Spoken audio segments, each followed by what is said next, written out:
programa de hoje vamos conhecer o Honda HR-V com motor turbo, um dos SUVs compactos mais rápidos do Brasil.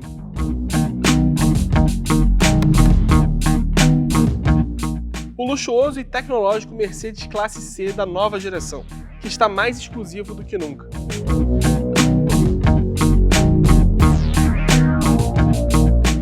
E ainda um Fusca que teve seu motor boxer original substituído por um motor elétrico e que funciona muito bem.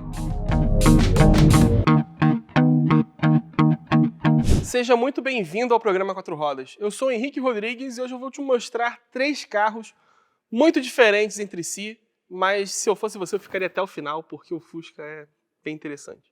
Para começar, nós temos o Honda HR-V Turbo, que combina a nova geração com aproveitamento de espaço muito bom, com um motor 1.5 Turbo Flex muito mais potente que as versões de entrada do HR-V não têm. E ele ainda consegue se defender muito bem dos SUVs médios pelo conteúdo que ele entrega. E quem vai te apresentar esse carro sou eu. Eu já te apresentei a nova geração do Honda HR-V aqui no canal, mas era com um motor 1.5 aspirado de 126 cavalos. Esse daqui não, essa daqui é a versão Touring, com motor 1.5 turbo com 177 cavalos. Ele não tem que provar nada quanto ao desempenho, mas o preço vai dar o que falar.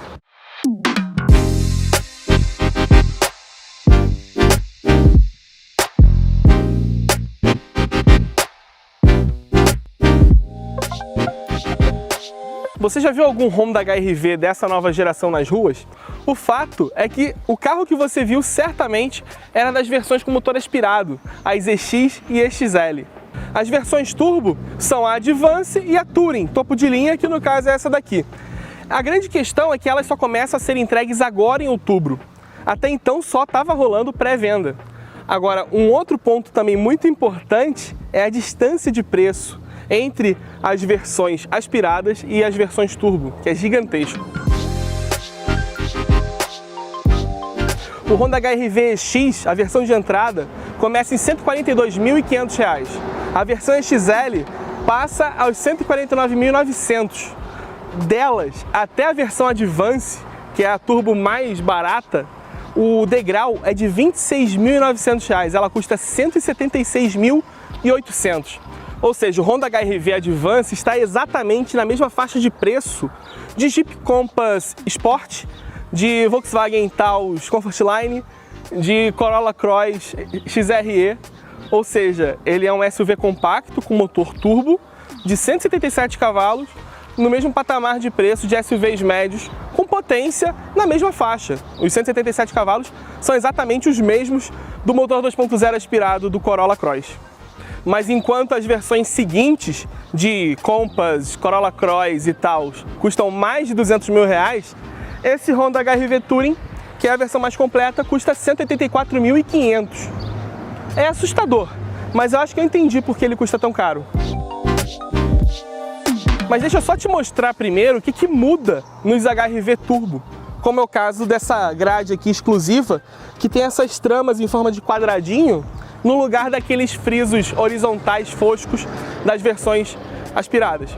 Aqui embaixo, na tomada de ar inferior, tem esse friso cromado que ele ainda remete aqui um batimento cardíaco ou algo assim. Deve ser o último batimento cardíaco que você tem quando você deixa de comprar um sedã turbo para comprar um SUV turbo. Mas, enfim, o Touring, só o Touring, tem essa base aqui e também as molduras nas caixas de roda, que você vai ver daqui a pouco, pintadas em preto brilhante. Na Advance é tudo fosco. E aqui na frente é basicamente isso mesmo. Você vai reparar que as rodas, por mais que seja uma versão com vocação esportiva, são as mesmas de aro 17, com pneus 215/60 de perfil alto, mas o desenho dessas rodas é diferente, elas são diamantadas, enquanto a versão Advance tem as mesmas rodas da EXL, que é uma roda meio preta, até um pouco sem graça. Mas só as versões turbo têm essas lanternas cinza, que ficam vermelhas apenas quando acendem e ainda assim fica um contorno meio acinzentado.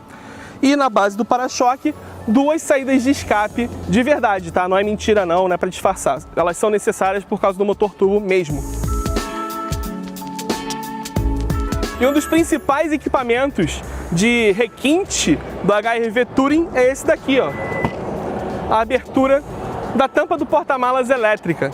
Por sinal, o porta-malas mantém os 354 litros, que é uma capacidade menor do que o da geração anterior, mas foi suficiente para colocar todos os equipamentos de fotografia e filmagem que foram necessários hoje.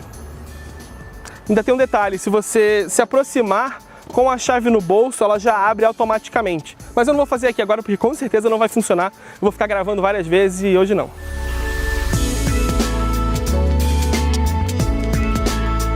Mas a grande joia dessas versões Advance e Touring, obviamente, é esse motor 1.5 turbo, que agora finalmente é flex. Antes era só gasolina. E é claro, com a adaptação para o álcool, foi feita a modificação de todos os componentes que entram em contato com o combustível de fato para não ter oxidação, não ter qualquer problema ao longo do tempo. A potência também aumentou de 173 cavalos para 177 cavalos com os dois combustíveis, porque os Honda não costumam ter variação de potência e torque. Inclusive o torque é de 24,5 kgfm.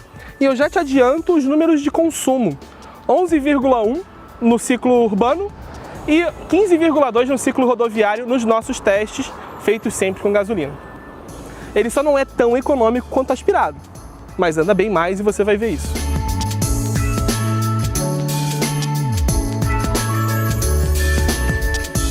Aqui dentro, as principais diferenças entre as versões aspiradas e turbo estão nos equipamentos. Por exemplo, as versões turbo sempre têm o carregamento sem fio para smartphone, que é uma coisa que eu não vejo sentido em não ter na versão XL, porque é um carro de 150 mil reais. O ar-condicionado automático ele passa a ter suas duas zonas aqui, o que é de fato uma coisa que os SUVs médios sempre costumam oferecer.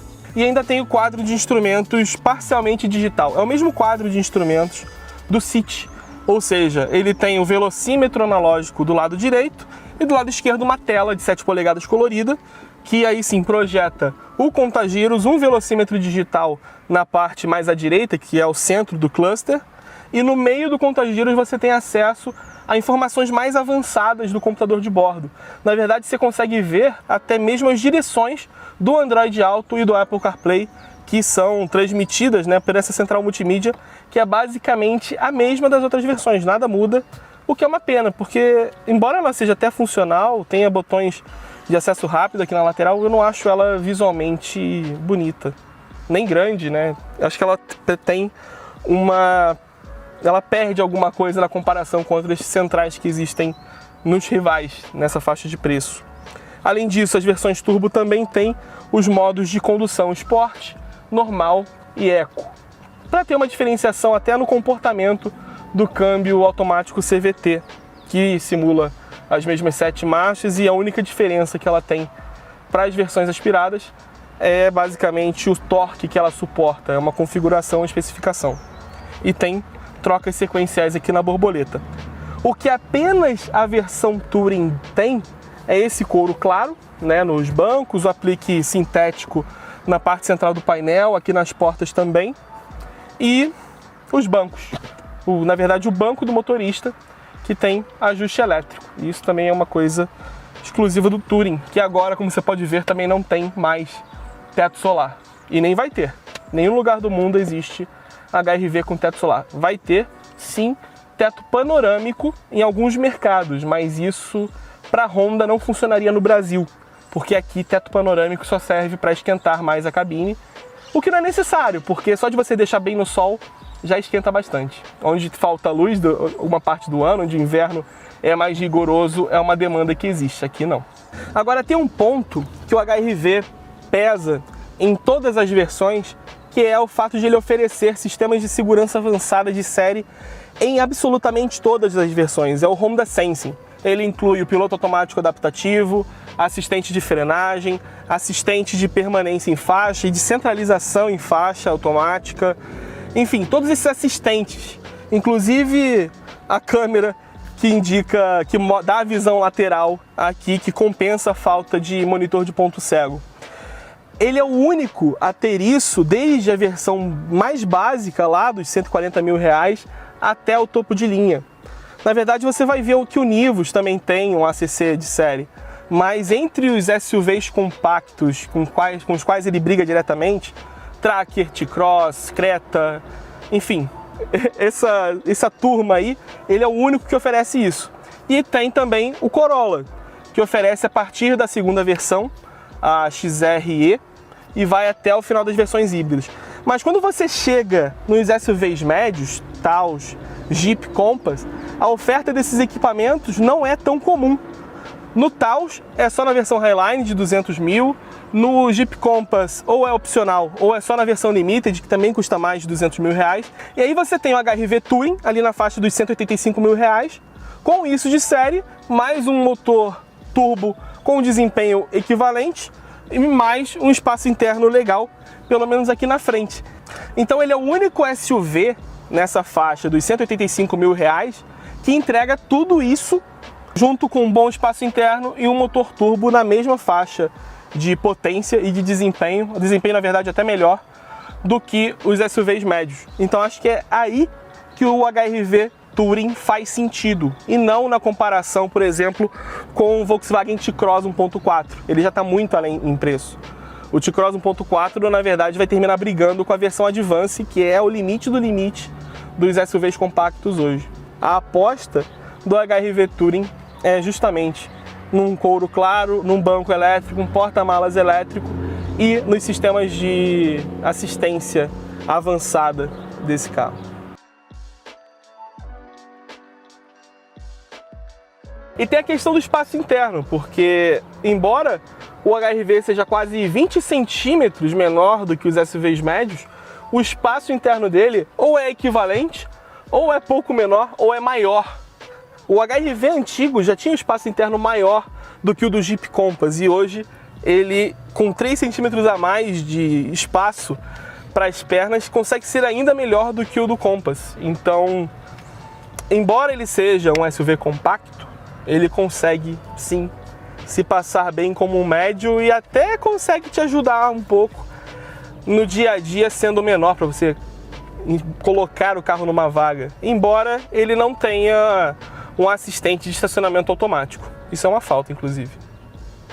Mas enfim, vamos dar uma volta nesse carro para ver do que esse motor 1.5 turbo é capaz de fazer.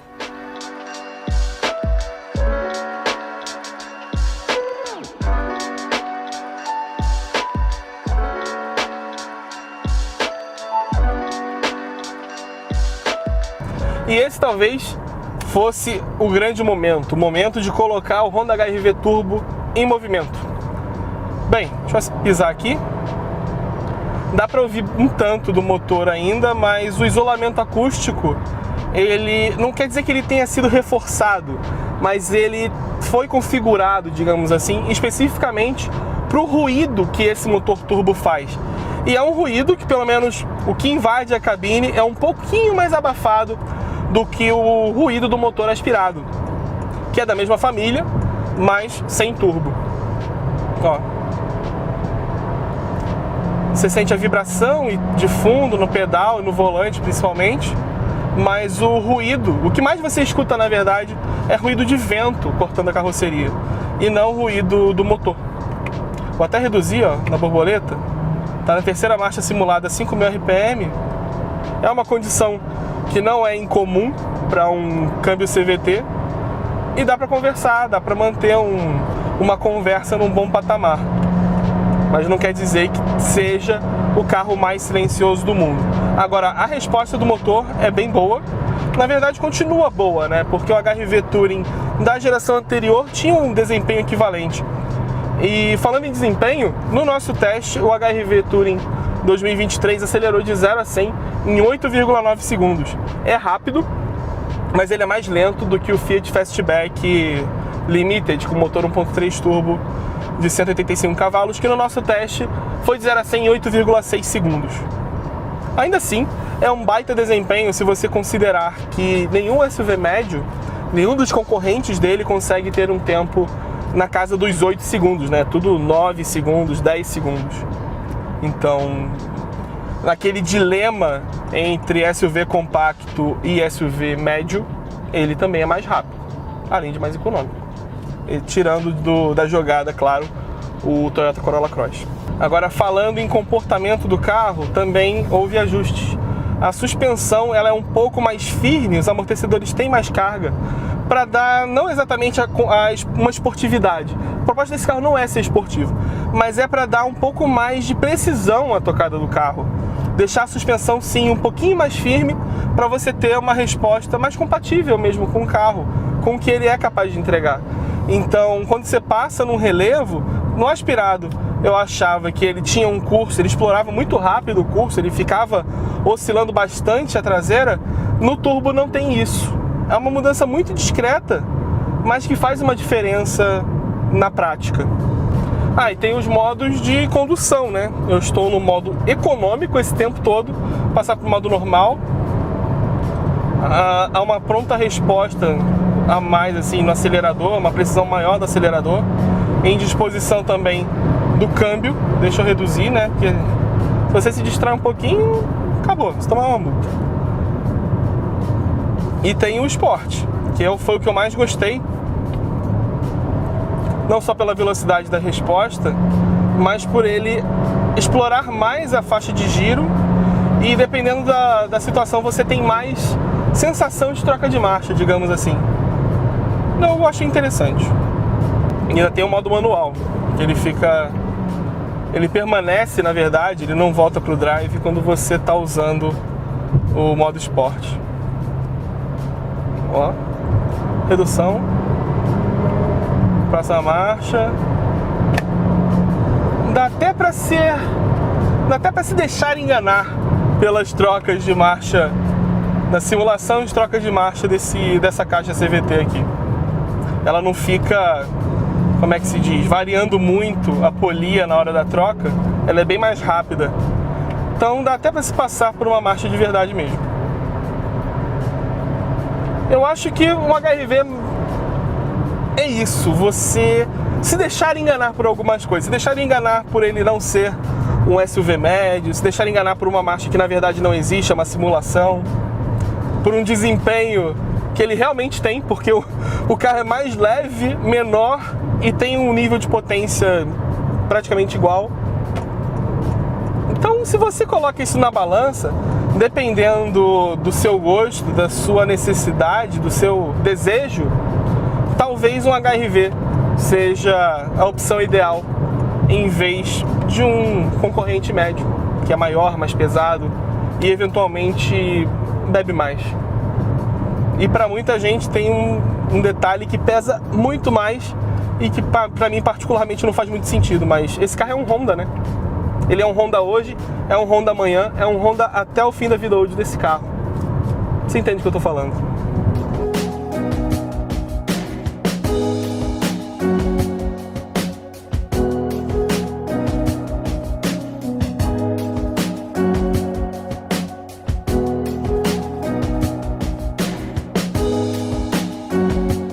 Bem, esse é o Honda HR-V Touring 2023, um SUV compacto, com desempenho melhor, mesmo pacote de equipamentos e um espaço interno equivalente ao dos SUVs médios.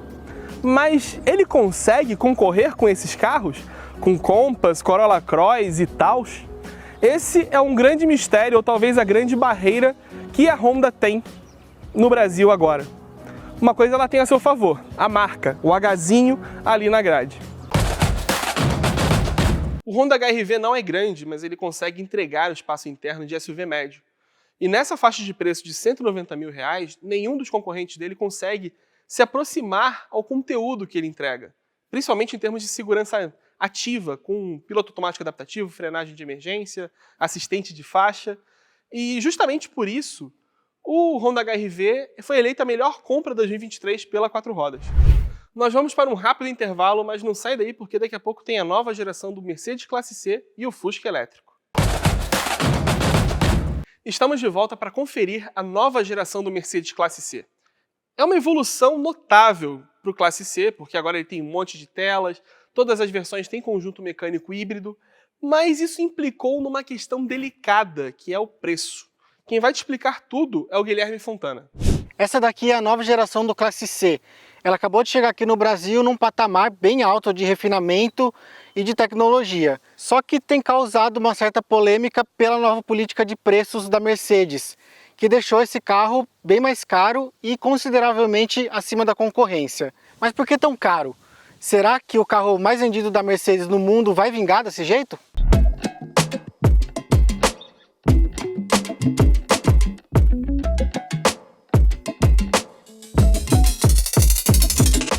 Por enquanto, o novo Classe C chega aqui no Brasil em duas versões. A C200, que custa 350 mil, e a C300, que custa 400 mil reais. E é justamente a versão topo de linha, a C300, que eu vou te apresentar hoje, para tentar entender esse salto nos preços e ver se ela justifica. Eu vou começar falando do visual desse carro, porque todos os Classe C que chegam ao Brasil agora, mesmo a versão de entrada C200, tem esse kit visual AMG Line, que dá essa aparência mais esportiva. E é por isso que a dianteira tem esse para-choque com essas aberturas maiores e essa grade exclusiva. Aliás, olha que legal a trama dessa grade. Esses pontos, que parecem uns pinos, na verdade reproduzem a estrela de 3 pontas da Mercedes. Esses easter eggs assim são bem legais. Ah, e esses faróis Full LED são equipados com a tecnologia que a Mercedes chama de Digital Light. Eles são conectados com sensores aqui da dianteira, com a câmera e também com o GPS nativo do carro. Tudo isso para já se adequar ao que vem pela frente. Então, por exemplo, ele sabe que ali na frente vai ter uma curva. Então, ele já vai se preparando para fazer a luz acompanhar essa curva. É uma tecnologia bem legal e você consegue perceber bem nitidamente isso. Inclusive em estradas mais escuras, ele procura deixar sempre o facho alto ligado, sem prejudicar a visão de ninguém. Agora vamos lá para a lateral. A tradição é um ponto que as marcas alemãs ainda prezam muito nos desenhos dos seus carros mais emblemáticos. E o Classe C faz parte disso. Então aqui a gente tem esse balanço dianteiro bem curto, esse capô longo e essa distância bem grande entre a caixa de roda e a porta dianteira. Isso daqui inclusive está cada vez mais raro. Além disso, a traseira tem seu formato bem definido, sem querer parecer um coupé como está na moda por aí. Até porque a Mercedes tem o CLA para isso, que tem aquela caidinha que lembra um coupé. As rodas do C300 também fazem parte daquele kit AMG que eu falei lá na dianteira. Tanto que elas até têm uma inscrição AMG. Elas são de 19 polegadas com pneus 225/40 na dianteira e 255/35 na traseira. Uma coisa bem legal do desenho dessa roda é esse aro central em preto brilhante, que a Mercedes fala que tem função aerodinâmica. Mas aqui na prática é bem legal, é uma solução bem diferente. Agora vamos dar uma olhada lá na traseira desse carro. É a primeira vez na história que um Classe C tem lanternas divididas, que invadem o porta-malas. E no geral o desenho da traseira tem volumes bem arredondados, isso dá uma alargada visualmente. Só que tem dois detalhes aqui que tentam dar uma reforçada na esportividade e até conseguem, porque eles são bem feitos. Só que num carro nesse nível poderiam ser funcionais. São essa saída de ar e a saída dupla de escape. Os dois são falsos. Fazer o que, né? Bom, vamos aproveitar a traseira para falar do porta-malas do Classe C. Ele tem 455 litros. É uma capacidade muito boa, principalmente em comparação com o BMW Série 3, que tem só 365. E ele também só é 5 litros menor do que o do Audi A4. Bom, então agora vamos conhecer o interior desse carro? Lá fora o C300 pode até ser chamativo, mas nada se compara com o interior. Eu tenho muita coisa para falar sobre ele. Quem ainda não viu esse painel pessoalmente não curte muito essa pegada futurista, com essas telas enormes, esse monte de luz. Tem luz até nas saídas de ar. E isso faz o pessoal falar que esse interior é brega, é cafona. Só que pessoalmente, o nível de tecnologia, de acabamento, a sofisticação mesmo desse interior acaba te conquistando.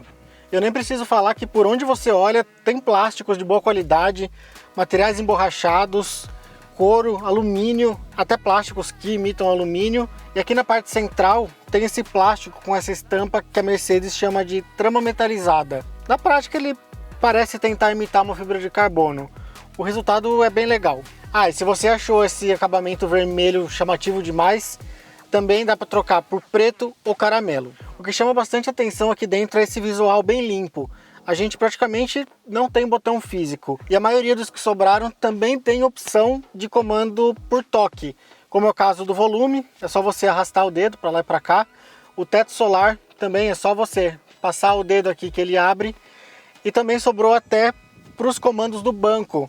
Esses tradicionais comandos aqui de Mercedes, né, posicionados na porta. Agora você não precisa mais empurrar para acionar, para levar o banco para frente, por exemplo. é só encostar o dedo que ele vai. Isso também vale aqui para o volante, que tem alguns comandos que alternam entre só toque, só esfregar o dedo ou realmente apertar. Outra coisa é que o volante também é alvo de críticas pelo visual, mas eu preciso sair em defesa dele, porque essa aparência é bem legal. Ele tem uma carinha vintage com essas separações aqui e tudo é muito bem posicionado. Agora falando das telas, as duas têm uma qualidade de imagem impressionante. É uma das melhores que eu já vi, vou precisar confessar isso. Essa aqui do quadro de instrumentos tem 12,3 polegadas e ela tem várias opções de personalização. Então aqui, por exemplo, tem essa que chama Sutilmente, que é particularmente eu mais gosto, tem um visual mais limpo.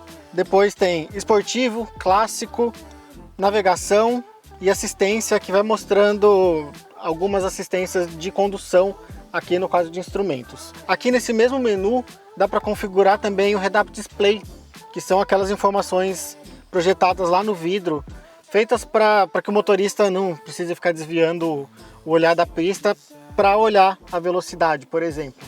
Já essa central tem 11,9 polegadas e ela é ligeiramente deslocada, aqui ligeiramente voltada para o motorista. Isso faz toda a diferença em reflexos.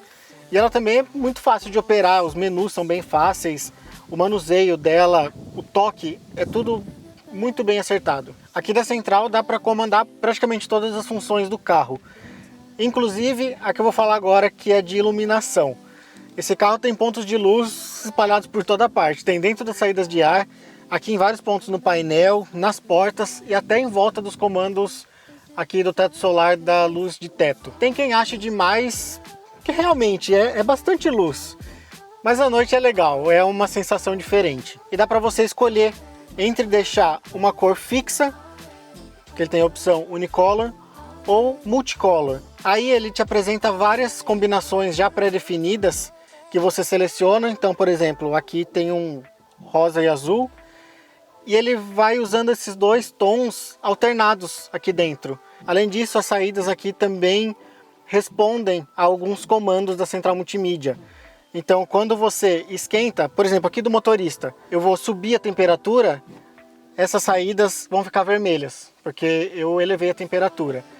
Se eu baixar a temperatura do ar-condicionado, elas vão ficar azuis, mas isso é só momentâneo, só para indicar, tipo, ó, deu tudo certo, é só uma graça, depois ela volta ao normal. Vamos seguir agora falando de equipamentos. Esse carro tem todos os sistemas de condução semi-autônoma que você pode imaginar. Tem piloto automático adaptativo, assistente de permanência em faixa, câmeras 360, frenagem automática, enfim. Mas tem alguns destaques, alguns diferenciais. O piloto automático, por exemplo, ele faz a função normal de seguir o carro da frente, ele faz a curva sozinho, só que ele fica exigindo que você coloque a mão no volante, afinal é uma lei aqui do Brasil. Se a pessoa que tiver com essa função ativada não responder por algumas vezes, ele vai entender que aconteceu alguma coisa, que a pessoa passou mal, ou que a pessoa dormiu ao volante. Ele vai ligar o pisca-alerta do carro e vai parando bem suavemente para não parar brusco e não provocar nenhum acidente. E tem uma outra função muito legal, que aí está no GPS nativo do carro, não funciona nos aplicativos, como no Waze ou no Google Maps. Quando você está com uma rota definida e você precisa virar, por exemplo, a primeira rua à esquerda, ele vai ligar a câmera aqui também e vai apontar com setas na rua certinho onde você tem que entrar. É para você não errar o caminho mesmo. Bom, isso foi só um resumo de tudo que esse carro pode fazer, e agora eu vou ali para trás para ver como que é o espaço traseiro dele. Vamos lá? Quem for aqui atrás está bem servido. O espaço é bom, não é aquela sala de estar, mas é bom.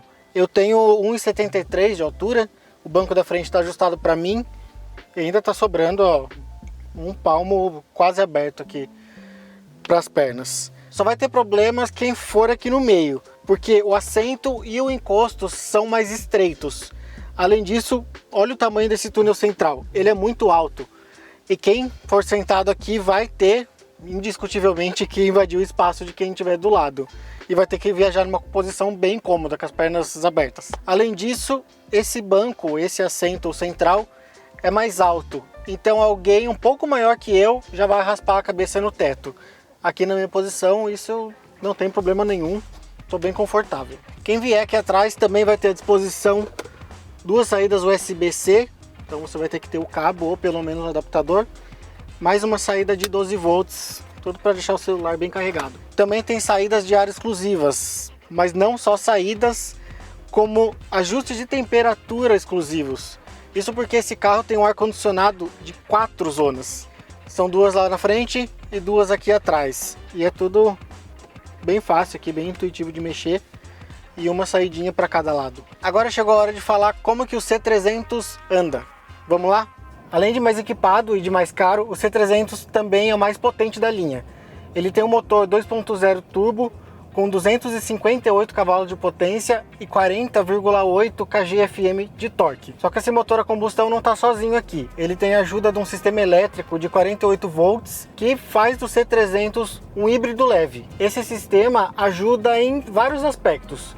E o primeiro deles é no impulso, porque ele gera 27 cavalos e 20,4 kgfm de torque a mais para ajudar em saídas, em acelerações, retomadas, enfim. E dá para sentir isso acontecendo, só que de forma bem suave. Mas, de novo, tudo isso acontece de maneira bem suave.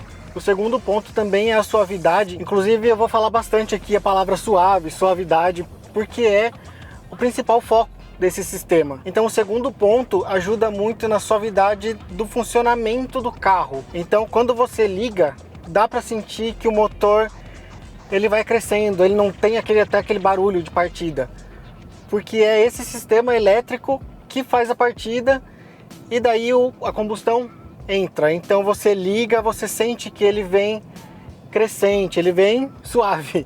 Também tem a função que a Mercedes chama de gliding, que tem outras marcas que chamam de função velejar, algo nesse sentido. Ela funciona sempre no modo eco e aí, por exemplo, você está numa estrada ou numa avenida grande e você solta o pé do acelerador, ele desliga o motor a combustão. É praticamente uma banguela, praticamente colocar o câmbio em N. Inclusive ele mostra o conta-giros cair, 0 giro do motor, e o carro vai super suave, ele praticamente mantém a velocidade. Tudo isso para economizar combustível, que é também um dos focos, além da suavidade do funcionamento, desse sistema híbrido leve. E vale destacar também que esse sistema da Mercedes, que ela chama de EQ, está na segunda geração, que é a que já está presente nesse carro aqui. O que tem de diferente da primeira?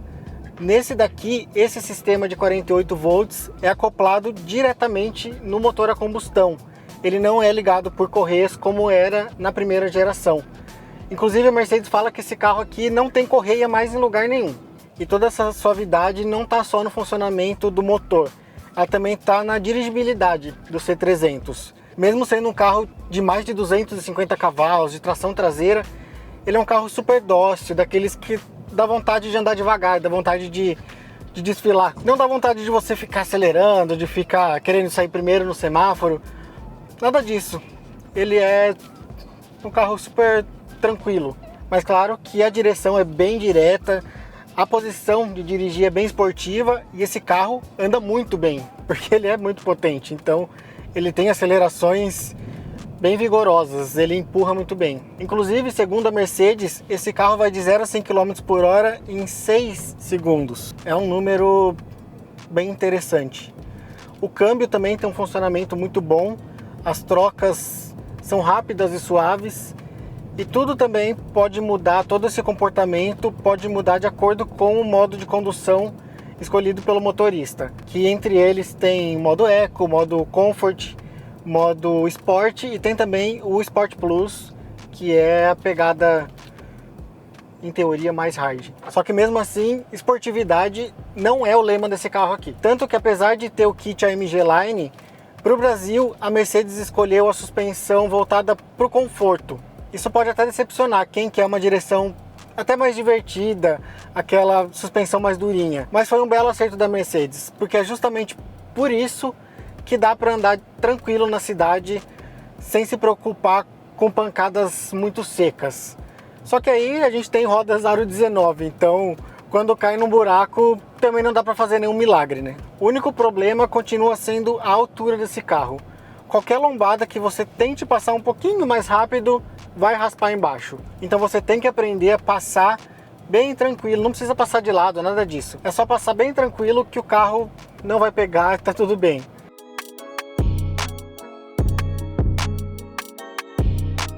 É verdade que o Classe C ficou bem mais caro, só que não dá pra gente ignorar a grande evolução tecnológica e mecânica desse carro. Isso sem falar no nível de sofisticação que ele passou a ter. A gente também precisa considerar a alta geral do mercado. Se hoje o carro mais barato do Brasil, um Kwid, custa 60 mil reais, e a gente já tem hatches compactos de entrada que custam mais de 120 mil, 400 mil por esse carro aqui, já nem é tão fora da realidade assim. Então, se você gosta de muita tecnologia, de se sentir diferente e de estar num ambiente bem mais moderno, esse carro aqui é a sua cara. Isso se você tiver uma boa grana na conta. E aí, o que você achou do C300? Acha que compensa a pedida de 400 mil reais? Esse preço de 400 mil reais ajuda a entender o motivo de não vermos mais tanto Mercedes Classe C novo nas ruas. O outro é que a fabricação no Brasil parou, a fábrica foi vendida. Mas isso também leva a uma outra questão. Hoje, todos os carros da Mercedes praticamente custam cerca de 20% a 30% mais caros do que os rivais da Audi e da BMW. E aí o que acontece é queda nas vendas. Agora nós temos um momento de volta para o futuro, porque o pessoal da Fueltech criou um kit de conversão para carros clássicos. Eles pegam carros antigos e transformam em elétricos. E eu passei uma semana dirigindo um Fusca elétrico e vou te contar agora como foi essa experiência. Sabe aquele barulho metálico, clássico do motor do Fusca, que você escuta da partida? Esse Fusca aqui não faz. Quando você gira a chave, você escuta um monte de relé ativando o circuito de baterias de alta voltagem, porque esse Fusca daqui é elétrico. Esse Fusca aqui é o Fusca elétrico da Fueltech e foi feito em parceria com a WEG.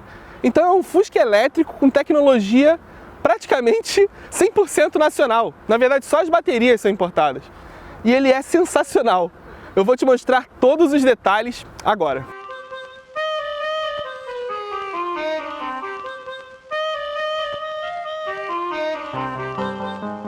Pois é, a eletrificação chegou aos carros clássicos. Esse daqui é o Fusca FTE. Ele é parte de uma parceria entre a Fueltech, uma fabricante de injeções programáveis, e a WEG, que é uma fabricante de equipamentos elétricos. E ele serviu de laboratório para a criação de um kit de conversão de carros a combustão em carros elétricos. E é totalmente funcional. Esse carro aqui, que é a base do projeto, foi fornecido pela oficina Sport System. É um Fusca 76 que tinha motor 1500 e que é um chassi bem bacana. Ele já estava com suspensão rebaixada, com freios a disco nas 4 rodas e inclusive as rodas traseiras são maiores. E olha só o fechamento dessa porta. Perfeito! Um baita chassi para receber esse conjunto elétrico. Acho que eu não preciso apresentar um Fusca, né? Um dos carros mais vendidos do mundo, dos carros mais cultuados do mundo. Tem data nacional, data mundial, enfim. Mas o legal desse daqui é que se não fosse por esses adesivos aqui, você mal poderia especular que se trata de um Fusca elétrico. Mas eu vou mostrar essa parte elétrica daquele melhor jeito possível. Vamos lá? Olha só onde que esconderam o bocal de carregamento.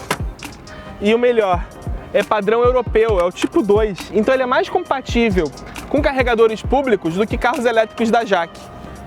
Agora deixa eu fechar aqui.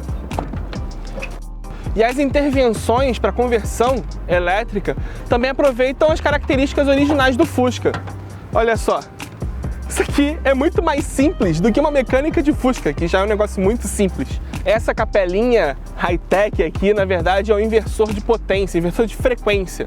Porque além de ela controlar a intensidade, a quantidade de energia necessária para entregar a resposta exigida do motor, ela também converte a corrente da bateria, que é uma corrente contínua, em corrente alternada. Porque a maioria dos motores de carro elétrico são de corrente alternada, porque é mais fácil você controlar os motores de corrente alternada do que os de corrente contínua.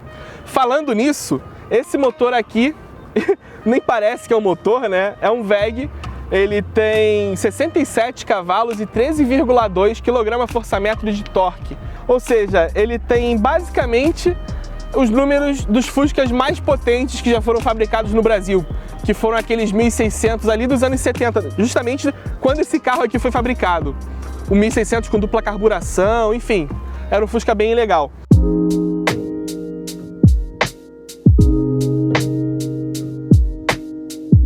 O mais irônico é que esse motor é refrigerado a água. Isso aqui é justamente uma tubulação do fluido de arrefecimento. Ele entra aqui por trás, sai por aqui e vem para esse reservatório aqui, o reservatório de expansão, que tem um fluido refrigerante que também passa por um radiador que fica ali na chapa, escondido por baixo, com ventoinha elétrica e tudo gerenciado eletronicamente. E tem mais.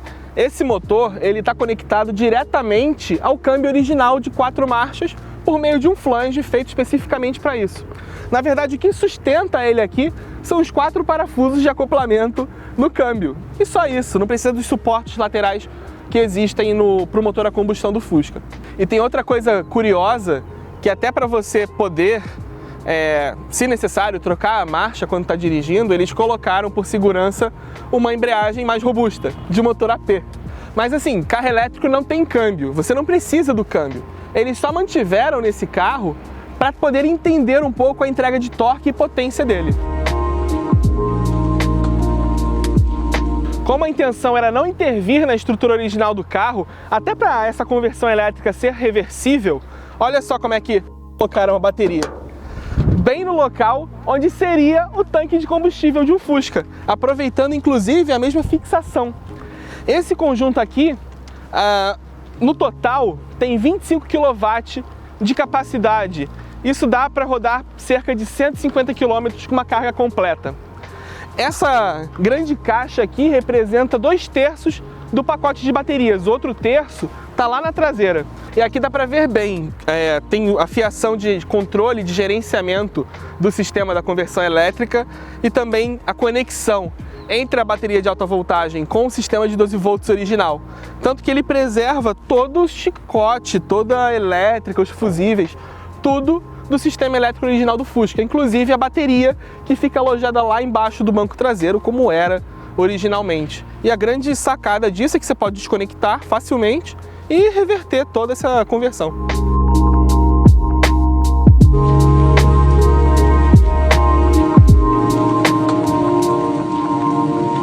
Eu já viajei muito lá no Chiqueirinho, mas esse daqui, como você pode ver, olha só, tem o terço do pacote de baterias que faltava aqui embaixo, e em cima, propositalmente expostos aqui sobre o tampão, está o carregador e a BSM. A estratégia é justamente ter os componentes à mostra, para esse carro também ajudar a mostrar todos os componentes elétricos de um carro. Então eu não fico frustrado de não conseguir mostrar nada, como acontece nos outros carros elétricos. Aqui eu posso falar de tudo. Então vamos lá. A BSM é a unidade que faz a gestão da energia entre as células da bateria, tanto desse conjunto em relação ao dianteiro, como as células internas da bateria. E isso, quanto à carga, quanto à temperatura, é fundamental para ter segurança aqui nesse veículo, né, que tenha um acompanhamento eletrônico de tudo que está acontecendo na bateria. E sim, o carro tem um carregador, não há nada anormal nisso, porque todo carro elétrico tem o seu próprio carregador. O que acontece? Fontes domésticas, né, carregadores domésticos, ou carregadores do tipo Wallbox, públicos, desses que chegam até 22 kW de potência, eles entregam corrente alternada. Então o carregador, ele vai converter essa energia em corrente contínua e aí sim entregar a energia para a bateria. Na verdade, o que nós chamamos cotidianamente de carregador nada mais é do que uma fonte. Só quando o carro é compatível com uma carga rápida é que aí sim o que a gente está conectando no carro é um carregador, porque ele já entrega corrente contínua direto para a bateria e justamente por isso a carga é mais rápida. Agora, voltando a esse Fusca, esse carregador aqui ele é um pouco fraco, né? O sistema dele não comporta uma carga muito rápida. Então se você espeta num carregador de 22 kW, ele na verdade vai carregar o carro a 3,3 kWh. Ou seja, uma carga completa nesse conjunto de bateria de 0 a 100 vai levar 9 horas. Ou seja, é um sistema limitado, sim, é um carro transformado, mas se você vai usar o carro, seria bom você ter um carregador doméstico. Com esse carregador doméstico, você não vai se frustrar com o tempo de recarga. Na verdade, todo dono de carro elétrico deveria ter um carregador doméstico e poder carregar em casa.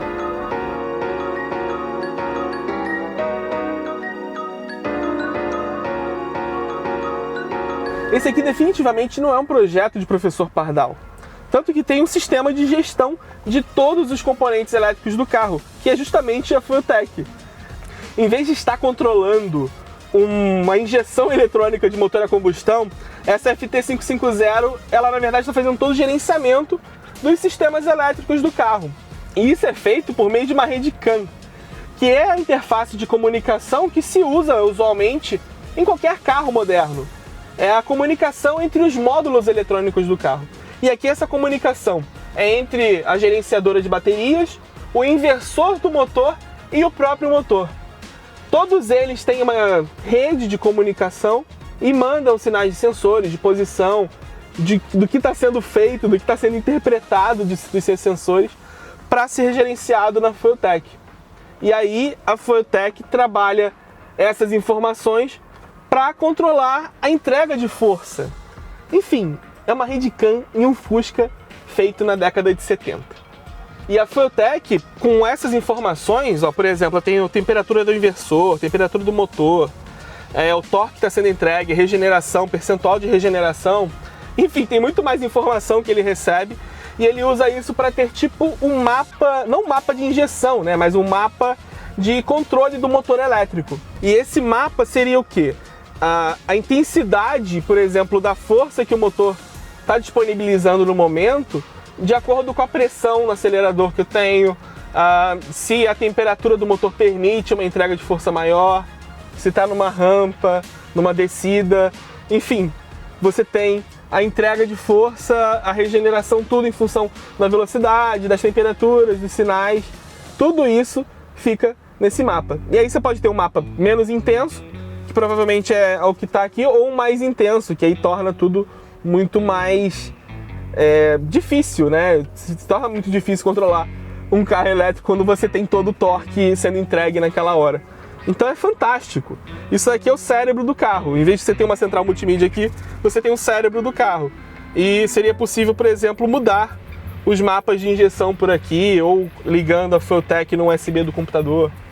É infinito o que você consegue fazer com isso aqui. Tanto num carro a combustão quanto no elétrico. Ou melhor, até no elétrico.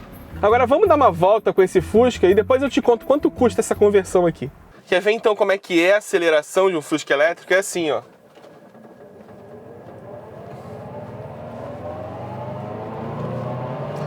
Ainda tem barulho, tem vibração, então continua sendo um Fusca como qualquer outro. Mas é legal ter essa sensação de força, por mais que o mapa que essa Fueltech está adotando agora seja um pouco mais, como é que se diz, dócil. Ele deixa a entrega de força bem palatável, assim, bem... Na verdade, deixa a curva de aprendizado, de direção desse Fusca bem mais fácil do que um Fusca convencional. Você não precisa encontrar o ponto de aceleração, não precisa se acostumar com o efeito do carburador, com as marchas, enfim. Coloquei a segunda, tá feito. Posso usar a segunda quase sempre. Essa suspensão é bem firme, né, mais rebaixada. Mas enfim, estou em segunda marcha. A terceira eu teria que utilizar se eu quisesse passar dos 90 a 100 km por hora, não é o caso agora. Mas a segunda marcha atende bem a quase todo momento. E eu posso ficar o tempo todo de segunda marcha, porque é a marcha com a relação mais adequada para um uso urbano. Por mais que o motor girando a 3.200 RPM como agora, dê aquela ânsia para você passar a terceira marcha, mas é inadequado, não é bom fazer isso antes dos 90 km por hora, porque, enfim, vai comprometer a entrega de força quando você reduzir a velocidade. Mas é importante que você passe a terceira marcha para alcançar a velocidade máxima ou para se manter numa rodovia. Inclusive a velocidade máxima é de 140 km por hora. Ele é mais rápido que um Renault Kwid elétrico, que mal passa dos 130. Vamos lá. Ó, pega no porão, entrega aqui de 100% de torque, aí ele vai reduzindo depois porque não é necessário. Todo o mapa de injeção, né, o mapa de comportamento do motor elétrico regula isso. E voltando a falar da marcha, eu só precisei usar a primeira para pegar a rampa da saída do estacionamento da editora. Depois eu não usei mais, nem na garagem do meu prédio eu preciso. Tem um barulhinho, né, de carro dos Jetsons, uns rangidos assim de carro antigo mesmo. Inclusive o cheiro de carro antigo, só que não tem aquele cheiro de gasolina. Então às vezes eu me coloco atrás de uma Kombi só para sentir aquele cheiro de gasolina tradicional do Fusca e aí ter a sensação completa que você tem quando você dirige um Fusca de verdade. Outra coisa legal é que como o motor é elétrico, você começa a escutar barulhos que você não costuma escutar quando tem aquele barulho metálico do motor boxer. A direção com esse volante pequeno, ela fica pesadinha, mas eu particularmente prefiro do que aquele volante grandão original do Fusca. Então você fica um pouco mais compactado aqui na cabine, como se isso já não fosse o comum, né? Tem vibração, tem barulho. O freio é muito bom. Na comparação com qualquer carro elétrico, esse freio é muito bom porque ele tem disco nas 4 rodas. Epa, tem que virar aqui. Tem disco nas 4 rodas e ainda tem a atuação da regeneração por meio de um sensor no pedal de freio, né, na linha de freio. Então ele atua o freio a disco, mas ao mesmo tempo ele auxilia com a regeneração. Pelo mapa da Fueltech é possível programar para ele ter uma regeneração já a partir do momento que você tira o pé do acelerador, e aí ter aquela função One Pedal que você tem em Fiat 500 elétrico, Mini Cooper SE, Nissan Leaf, enfim, a maioria dos carros elétricos. E ó, com essa suspensão rebaixada ele faz curva, tá? Esse chassizinho tá muito bom, na verdade. Se voltarem com o motor a combustão, vai voltar a ser um belo Fusca. Bom para usar em track day. Cara, é muito divertido isso aqui. Isso aqui é fantástico, dá para ser um carro para usar no dia a dia facilmente. É só você gostar de Fusca. Você tem que gostar muito de Fusca, muito mesmo. Se você gostar de Fusca, você encara tudo isso aqui. Que na verdade, Fusca normal é um pouco pior para você usar, mas é tão legal quanto.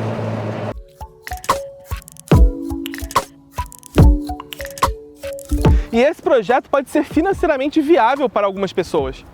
Anota aí os custos.